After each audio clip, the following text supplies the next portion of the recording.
পিরোজপুরে fridge মেরামত করতে গিয়ে বিদ্যুৎ স্পৃষ্টে ব্যবসায়ীর মৃত্যু। বরিশালে ব্যাটারি চালিত রিকশা বন্ধের দাবিতে বিক্ষোভ, মানববন্ধন। বরগুনায় ক্যারাম খেলা নিয়ে সংঘর্ষে আহত 14। বাউফলে ভিডিও করার অপরাধে পুলিশের হাতে শিশু নির্যাতনের অভিযোগ। হিজলায় বালু উত্তোলনকারী অবৈধ ড্রেজার মেশিন বিনষ্ট। পাথরঘাটায় নাচনাপাড়ায় দুটি ব্রিজ ভেঙে জনদুর্ভোগ।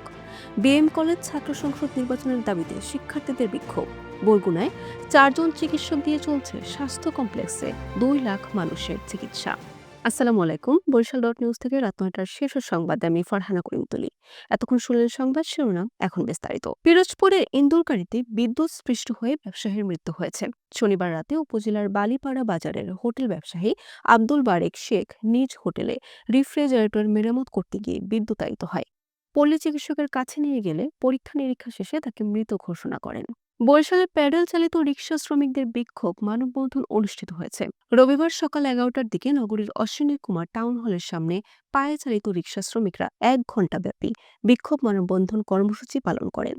বরগুনার আমতলীতে ক্যারাম খেলাকে কেন্দ্র করে সংঘর্ষের ঘটনা ঘটেছে। এতে অন্তত 14 জন আহত হয়েছেন। শনিবার বিকেলে উপজেলার হলদিয়া ইউনিয়নের উত্তর তক্তাবুনিয়া গ্রামের কালু চৌকিদার বাড়ির সামনে এ ঘটনা ঘটে। পটুয়াখালীর বাউফলে ভিডিও করার অপরাধে মোহাম্মদ হামিম নামে এক শিশুকে মারধরের অভিযোগ উঠেছে বাউফল থানার এসআই মাসুদুর রহমানের বিরুদ্ধে।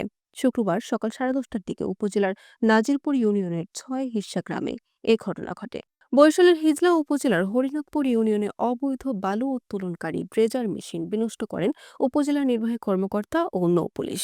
গতকাল গোপন সংবাদের ভিত্তিতে নৌ পুলিশ ড্রেজার মেশিন বিনষ্ট করে দিয়েছে, যাতে ভবিষ্যতে অবৈধ বালু উত্তোলন না করে। বরগুনার পাথরঘাটা উপজেলার নাচনাপাড়া বাজার সংলগ্ন দুটি ব্রিজ ভেঙে পড়ায় চরম দুর্ভোগে পড়েছেন 2 উপকূলের কয়েক হাজার মানুষ। সবচেয়ে বেশি বিপাকে রয়েছেন নারী, শিশু ও শিক্ষার্থীরা।